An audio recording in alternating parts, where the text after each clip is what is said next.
Predstavljajte si, da se nekega jutra zbudite in ugotovite, da so ZDA storile nekaj nepredstavljivega. Predsednik je podpisal ukaz. Vojaške baze se zapirajo, ladje se vračajo domov in sporazumi so razveljavljeni. Zapustili bodo NATO. Washington se je naveličal biti garant varnosti vseh drugih. Kaj se zgodi, ko se najmočnejša država v zgodovini odloči, da ne potrebuje več nikogar drugega? Prva razpoka se ne pojavi v Londonu ali Tokiu, pojavi se na dražbi obveznic v New Yorku. Ameriški dolar je svetovna rezervna valuta in večini Američanov so povedali, da je to zaradi velikosti gospodarstva in globine trgov. In seveda, to je del zgodbe. Del, ki redko pride na naslovnice, je veliko preprostejši. Dolar je v središču svetovne trgovine, ker je Amerika že 70 let edina država na svetu, ki lahko zagotovi, da se pravila uveljavljajo. Vsaka kontejnerska ladja, ki pluje skozi ožino Malaka, vsak sodček nafte, ki zapusti Saudsko Arabijo, vsak podmorski kabel, ki prečka Atlantik, vse to je potekalo pod ameriškim varnostnim dežnikom. Nihče ni rabil prositi za to, ker je bil vedno tam. Coca banka v Singapurju ali sklad v Švici drži dolarje, imajo v rokah več kot le papir. Stavijo na to, da bo sistem še naprej deloval. V trenutku, ko se ameriška baza zapre, ta stava postane veliko manj gotova.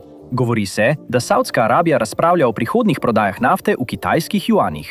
Rusija in Kitajska sta že prenesli del svojega trgovanja v lokalne valute. Skupina BRICS že leta predlaga alternative. Nič od tega ni bilo dovolj pomembno, da bi izrinilo dolar, ker so bile alternative vedno šibkejše. Ko se ameriška varnost umakne, začnejo šibkejše alternative izgledati kot edine preostale možnosti. Prvi to opazi Ministrstvo za finance. Tudi kupci, ki imajo v lasti približno četrtino celotnega ameriškega državnega dolga, več kot 9 bilijonov dolarjev, zmanjšujejo svoje pozicije. To se dogaja počasi. 1/4 odstotne točke, nato pol, nato 1,5 odstotna točka.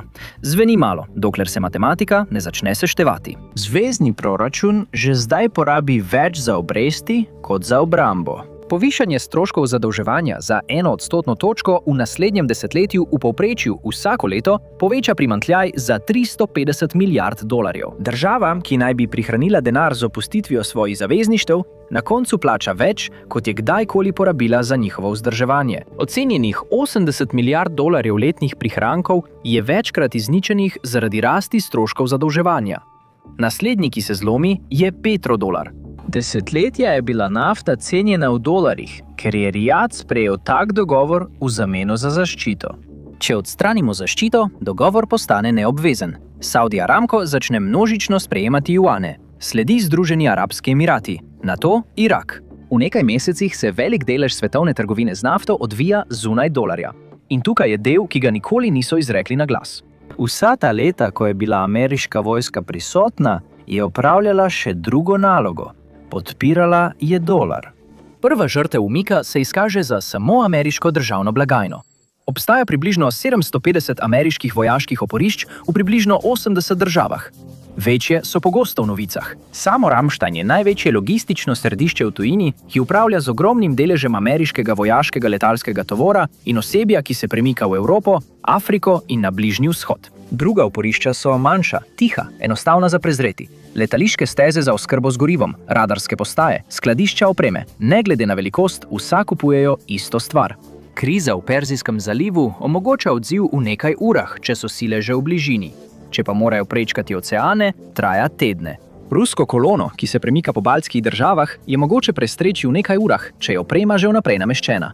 Če pa je še vedno v skladiščih v Združenih državah, ga sploh ni mogoče prestreči. Čas je edini vojaški vir, ki ga ni mogoče kupiti, izdelati ali skladiščiti. Če zapremo baze, ga Amerika večino preprosto podari. Letalonosilke se vrnejo domov. V ameriški mornarici jih je 11. To je največja flota na svetu. Toda letalonosilka v Norfolku ni isto kot letalonosilka v Sredozemlju. Potrebni so tedni, da se premakne na položaj. V krizi so tedni, razlika med odvračanjem in posledicami. Komercialni tanker je zasežen v Hormuški ožini. Običajno bi bila udarna skupina letalonosilke oddaljena le nekaj ur. Zdaj je najbližja še vedno na poti čez Atlantik. Noben odziv ne pride pravočasno. Ta ladja je izgubljena. In prvič po desetletjih svet vidi, da se pravilo prekrši in ostane prekršeno. Kar sledi, ni takojšnja vojna. Je nekaj bolj nevarnega – preizkušanje. Rusija preizkuša baltske države. Kitajska izvaja dolgotrajne blokadne vaje okoli Tajvana. Iran potiska svoje posredniške skupine bližje saudski infrastrukturi. Nobeno od tega ne prestopi rdeče črte. To je zato, ker meje niso več jasne. Svet začne razumeti, kako daleč lahko gre. Sistem se ne zruši kar naenkrat, ampak počasi razpada. Ameriška mreža vojaških baz ni bila nikoli namenjena samo projekciji moči. Bila je globalna štoparica. In zdaj ta ura teče drugače. In zdaj je Evropa prisiljena odgovoriti na vprašanje, ki se mu je izogibala 70 let, NATO brez Amerike. Ni preprost prelom. Nenadoma se od nje pričakuje, da bo stala na lastnih nogah. Na papirju Evropa res izgleda močna. Ima ogromno gospodarstvo, veliko prebivalstvo, napredne vojske, vendar v resnici obstajajo vrzeli. Veliko jih je. Zračna obramba je ena izmed njih. V zgodnjih fazah vojne med Rusijo in Ukrajino so se evropske države močno zanašale na ameriške prestreznike za vzdrževanje operacij. Njihove lastne tovarne niso mogle slediti povpraševanju. Selina, ki naj bi odvračala Rusijo, ni mogla sama zagotoviti dovolj raket za obrambo ene srednje velike države. Obveščevalne službe so v še slabšem stanju. Mreža Pet oči, ki povezuje Združene države Amerike z Veliko Britanijo, Kanado, Avstralijo in Novo Zelandijo, vsakemu članu omogoča dostop do podatkovnega toka, ki mu noben evropski sistem ne more samostojno konkurirati. Nemčija ima BND, Velika Britanija ima GCHQ, vendar se nobena od teh organizacij ne more primerjati z dosegom NSA. Če izklopite ameriški vir podatkov, so evropski voditelji nenadoma v temi. Odločitve o premikih ruskih čet sprejemajo na podlagi satelitskih posnetkov, ki jih morajo kupiti od zasebnih podjetij. Potem je tu še vprašanje, kdo dejansko vodi zavezništvo. Vojaško poveljstvo NATO vodi ameriški 4-zvezdični general že od leta 1951. Vsak načrt, vsaka vaja je bila zasnovana okoli te poveljniške strukture. Postaviti francoskega generala na ta položaj je na papirju dobra ideja. Vse dokler ne mora dajati ukazov nemškim vojakom v angleščini v okviru ameriškega sistema, ki pa nima več ameriške podpore. Fragmentacija se že kaže v realnem času. Madžarska blokira pošiljanje orožja v Ukrajino. Turčija kupuje ruske sisteme zračne obrambe. Zavezništvo, ki je ostalo skupaj desetletja, ker so bile Združene države Amerike tista sila, ki je lahko pritiskala ali preglasila članice, ki so se upirale, brez tega se vsako nesoglasje spremeni v veto. Rusiji ni treba napasti, da bi imela koristi, samo počakati mora, da se razpoke razširijo. Okrepljen bataljon, ki prečka mejo v Estonijo, se mu ni treba soočiti z NATO-om. Soočiti se mora le s tisto skupino evropskih držav, ki jih je mogoče zbrati v razpoložljivem času pod kakršnimi koli poveljstvi, ki jih je mogoče sestaviti iz razbitin. Vprašanje tukaj ni, ali NATO obstaja, ampak ali deluje. Medtem ko se Evropa sooča z eksistenčno krizo, Azija ukrepa. Japonska živi pod ameriško jedrsko zaščito že od leta 1945. Ustava, ki so jo Američani napisali po vojni, omejuje japonsko vojsko le na samoobrambo. Večino povojnega obdobja je država ohranjala status quo. Toda brez ameriškega varnostnega jamstva se ta ureditev podre. Japonska ima tehnične zmožnosti, da v nekaj mesecih razvije jedrsko orožje. Ima zaloge plutonija, ki so dovolj velike za izdelavo tisočev bojnih glav. Edina stvar, ki je to preprečila, je bila nuja. Če ta varnostni dežnik umaknete, se ta nuja pojavi. V trenutku, ko severnokorejski raketni preizkus poleti nekoliko preblizu Hokkaida, se japonske prioritete spremenijo. Južna Koreja se sooča z enakimi razmerami. Javna podpora za neodvisen jedrski odvračalni potencial obstaja že leta. Brez ameriških sil se ta podpora spremeni v politiko. Grožnja Pjongjanga z jedrskim arzenalom je velika. Ameriške sile v Koreji so bile odvračilni dejavnik. Če umaknete enote, mora to odvračanje priti od drugod. Tajvan se znajde v najslabšem položaju od vseh. Ameriška politika do Tajvana je bila namerno v sivi coni. Njegova varnost je odvisna od nejasnosti. Washington uradno ne priznava tajvanske neodvisnosti. Prav tako uradno ne obljublja, da bo branil otok. Vprašanje preprosto pušča odprto na način, ki Peking prisili, da oceni tveganje invazije kot previsoko, da bi ukrepal. Tovarne TSMC v Hsinchu-ju, ki proizvajajo veliko večino najnaprednejših polprevodnikov na svetu, se nahajajo znotraj te sive cone. Umaknite se in Kitajski ne bo treba napasti. Samo čakati mora, blokirati in pritiskati. Pomorski obroč okoli otoka, kibernetska kampanja proti elektroenergetskemu omrežju. Nekaj mesecev gospodarskega dušenja in tajvanska vlada, ki nima ameriških letalonosilk, ki bi ji priskočile na pomoč, začne sama pogajanja o svoji priključitvi. In ti čipi so pomembni za vse. Ko proizvodnja podjetja TSMC postane kitajsko, ne pa več tajvansko premoženje, celotna svetovna tehnološka dobavna veriga dobi novega nadzornika dostopa. Apple nenadoma ugotovi, da sta oba konca njegove dobavne verige pod nadzorom ene same vlade. Nvidia ugotovi, da so njene proizvodne linije pod nadzorom njenega največjega geopolitičnega tekmeca. Ravnotežje se spremeni, ne da bi bil izstreljen en sam strel. Le tiha prerazporeditev, kdo nadzoruje kaj. Ameriško zavezniško omrežje v Aziji je počelo veliko več, kot le podpiralo kup odvisnih zaveznikov. Dvignilo je dobavno verigo, ki je zgradila sodobno ameriško tehnologijo. Zemljevid Azije leta 2035 je povsem drugačen od zemljevida Azije leta 2025. In ni Washington tisti, ki drži pero. Nestabilnost se tudi ne zadrži le v eni regiji, širi se. In ena največjih točk pritiska je na Bližnjem vzhodu. Kar se je spremenilo v 80-ih letih, je bil prihod zunanje sile, ki je lahko določila zgornjo mejo, kako hudo nasilje lahko postane. Ta sila je bila 5. ameriška flota s sedežem v Bahrajnu, z letalonosilskimi skupinami, ki so se izmenjevale v Perzijskem zalivu in zračnimi enotami. Enote nameščene v Katarju, Kuvajtu in Združenih arabskih emiratih. Njena prisotnost ni preprečila konfliktov, vendar je preprečila, da bi se ti spremenili v odprto vojno med glavnimi regionalnimi silami. Saudska Arabija in Iran sta desetletja vodila posredniške vojne, vendar se nikoli nista spopadla neposredno, saj bi to izvalo ameriški odziv, ki si ga nobena stran ni želela. Če umaknete 5. floto, se zavora sprosti. Iran ima že zdaj največji arzenal balističnih raket v regiji. Njegov napad z droni in raketami na Izrael aprila 2024 je bil največji neposredni državni raketni napad v 21. stoletju. Napad je bil večinoma zajezen, ker so ameriške, britanske, francoske in jordanske sile pomagale Izraelu sestreliti iz strelke. Brez ameriške pomoči bi isti napad preplavil izraelsko obrambo. Odziv pa bi bil jedrski ali vsaj zelo blizu temu. Saudska Arabija pa vse to opazuje z zaskrbljenostjo. Kraljevina je namignila, da si bo, če bo Iran dobil jedrsko bombo, tudi sama priskrbela jedrsko bombo. Najverjetneje bi kupili jedrske konice neposredno od Pakistana. Odnos med Saudsko Arabijo in Pakistanom vključuje financiranje pakistanskega jedrskega programa že vrsto let. Od nekdaj je veljal neizrečeni dogovor, da bo usluga vrnjena, če bo potrebno. Ko Američani odidejo, se ta usluga unovči. Jedrska oboroževalna tekma v regiji, kjer velike sile nimajo sistemov za zgodnje opozarjanje in zmogljivosti za povračilni udar, je tveganje, ki ga svet še nikoli ni doživel. Reakcijski čas ob regionalnem izstrelitvi rakete je 6 minut. Takšnega sistema za sprejemanje odločitev v tem časovnem okviru v Rijadu ali Teheranu preprosto ni. In to še preden pridemo do nafte. Milijoni sodčkov vsak dan prečkajo Hormuško ožino. Brez 5. flote vsak kapitan tankerja računa, ali jih bo naslednji iranski patrulji čoln spustil skozi ali potopil. Cena nafte ne samo da naraste, ampak postane nepredvidljiva. Trgi ne morejo stabilizirati tistega, česar ne morejo predvideti. Že ena sama motnja bo pretresla svetovne dobavne verige. Vsi to občutijo.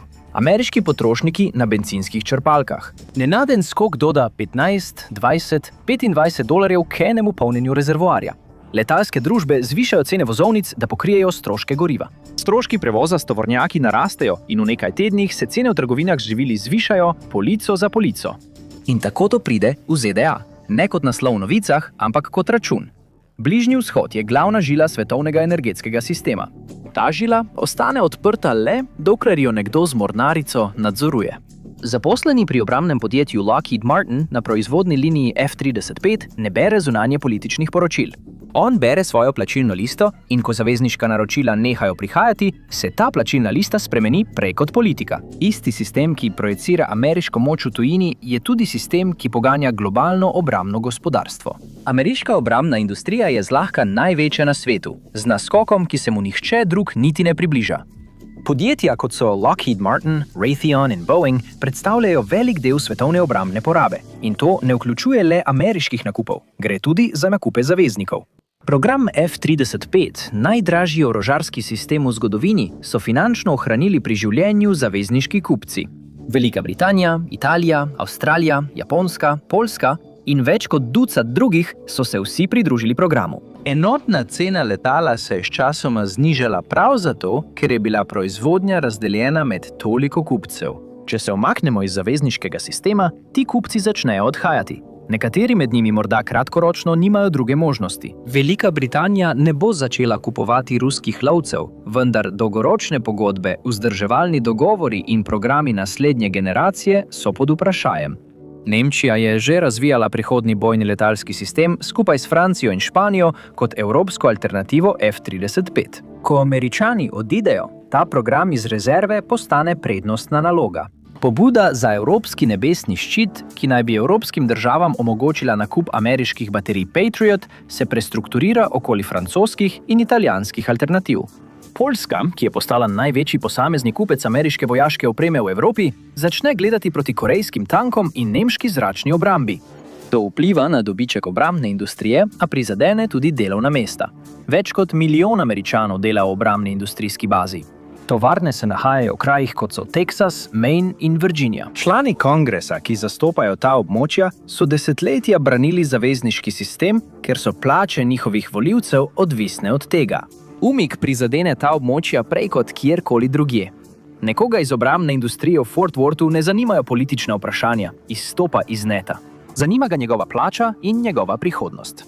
Ameriška vojaška prisotnost je zadrževala celotno kategorijo konfliktov, o katerih skoraj nihče ne govori, ker se nikoli niso zgodili.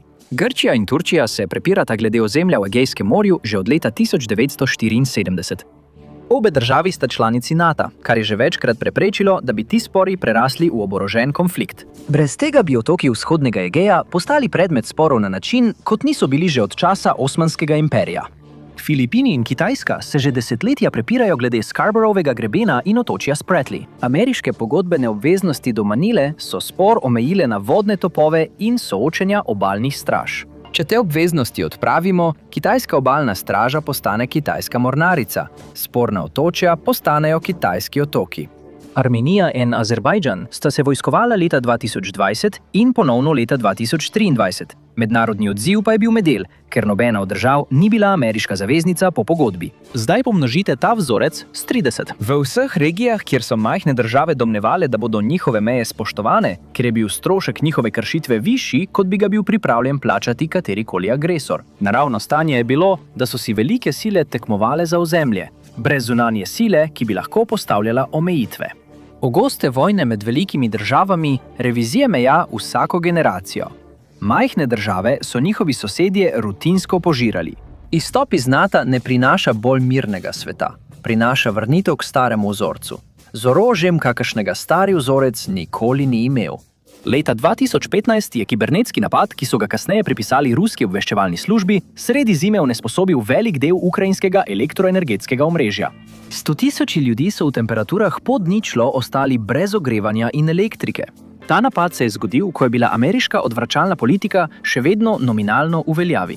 Če odvračanje popolnoma odstranimo, se to orodje ne uporabi kot opozorilni strel, temveč kot začeta poteza, še preden je izstreljeno katerokoli konvencionalno orožje. Vojne, ki se dejansko zgodijo, so redko tiste, na katere se je kdo pripravljal. To so tiste, ki se v starem redu nikoli niso začele, ker je bil strošek njihovega začetka ameriški odziv. Če ta odziv odstranimo, se računica spremeni. Prva država, ki to preizkusi, bo verjetno manjša od Rusije ali Kitajske, v kakšni manj opazovani regiji, ki bo storila nekaj, kar bi bilo v starem svetu nepredstavljivo. Ko je enkrat postavljen precedens, si vsi to dobro zapomnijo. Država, ki se je umaknila iz sveta, ni postala močnejša. Amerika, osvobojena težkega bremena. Postala je manjša Amerika, ki ne pobira več donosov od 70 let vlaganj. Bilijoni, porabljeni za baze, ladje in letala, niso bili nikoli darilo zaveznikom. Bili so vstopnino v sistem, ki je v zameno ameriškim podjetjem omogočil prednostni dostop do vseh večjih trgov na svetu. Ameriškim bankam je dal osrednji položaj v svetovnih financah. Ameriški obveščevalni službi je omogočil najbolj obsežno zbirno mrežo, kar jih je bilo kdaj sestavljenih. Vse te prednosti so izhajale iz zavezništev. Nobena od njih ne preživi umika v celoti. Ameriške multinacionalke, ki približno 40% prihodkov indeksa S&P 500 ustvarijo na mednarodnih trgih, izgubijo prednostni dostop. Amazon nima več skritih prednosti, na katere se je nekoč zanašal, kot so hitrejša odobritev, ohlapnejši nadzor ali status privzete izbire za velike državne in poslovne pogodbe. Evropska unija začne izvajati več protimonopolnega nadzora, pravila o suverenosti podatkov in davke na digitalne storitve. Azijski trgi, ki ameriških vrednostnih papirjev ne potrebujejo več, prenehajo delati izjeme za ameriška podjetja v svojih postopkih javnega naročanja. Ameriške banke, ki so desetletja izkoriščale osrednji položaj dolarja v svetovnem kliringu, opazujejo, kako dozorevajo alternativni poravnalni sistemi. Medbančni plačilni sistem za čezmejne transakcije, ki ga Kitajska gradi od leta 2015, povečuje obseg poslovanja. SWIFT s sedežem v Bruslju je vse manj videti kot podaljšek ameriške finančne moči in vse bolj kot nevtralna infrastruktura. Prednost, ki je Ameriki omogočala, da je svoje uvoze plačevala s papirjem, ki ga je sama tiskala, začne izginjati. Ameriški potrošniki, ki so živeli z najcenejšim bencinom, elektroniko in kreditom v razvitem svetu, ugotovijo, da so bili vsi trije deloma subvencionirani s sistemom zavezništev, o katerem nikoli niso razmišljali. Celotna zavezništva in subvencije izginejo. To se zgodi postopoma in ne naenkrat. Dovolj, da se v absolutnem smislu poveča cena tega, da si Američan. In relativni položaj Amerike v primerjavi s tekmeci, ki so desetletja čakali prav na ta trenutek, pade. Amerika lahko preživi brez zaveznikov. Država ima največje gospodarstvo na svetu, najmočnejšo vojsko, najglobje kapitalske trge in dva oceana, ki jo ločujeta od katerekoli velike sile. Preživetje nikoli ni bilo težko. Težji del je, v kaj se Amerika spremeni. Če se umakne za dva oceana, večina tega izgine. To se ne zgodi v enem letu. To se zgodi postopoma, tako kot je Velika Britanija prenehala biti izdajateljica svetovne rezervne valute, potem ko je prenehala biti svetovna pomorska sila. Vsako cesarstvo, ki je kdaj izbralo udobje ločenosti namesto resničnosti soodvisnosti, je ugotovilo, da svet kljub temu gre naprej. Obstaja različica te zgodbe, kjer je umik prava odločitev. Različica, kjer so stroški imperija resnično presegli koristi. To različico resni ljudje zagovarjajo že desetletja in si zasluži resno obravnavo. Različica, kjer se Amerika preprosto umakne in je zaradi tega močnejša, svobodnejša in bogatejša, ni tista, ki jo dejansko kažejo številke. Vojska je še vedno nedotaknjena, vendar se država okoli nje krči. Postane manjša po vplivu, dosegu in deležu svetovnih odločitev, ki se sprejemajo v Washingtonu namesto v Pekingu, Bruslju ali Rijadu. Zemljevid ne čaka. Medtem ko Washington razpravlja o tem, česa se je odpovedal, ima Peking že pero v roki. Umik iz NATO ni povezan z izgubljeno vojno, volitvami ali bitko. Gre za izbiro. In najdražja stvar v geopolitiki nikoli ni bil strošek ostanka. Vedno je bila to cena odhoda. Plačana počasi, nevidno in s strani ljudi, ki nikoli niso imeli možnosti glasovati o odločitvi, ki je spremenila vse. Hvala, ker ste se mi danes pridružili. Upam, da vam je bil video všeč. Če želite videti več takšnih videov, prosim razmislite o tem, da se naročite in vklopite obvestila. Resnično naredi razliko. Še enkrat hvala in se vidimo naslednjič na MapPacku.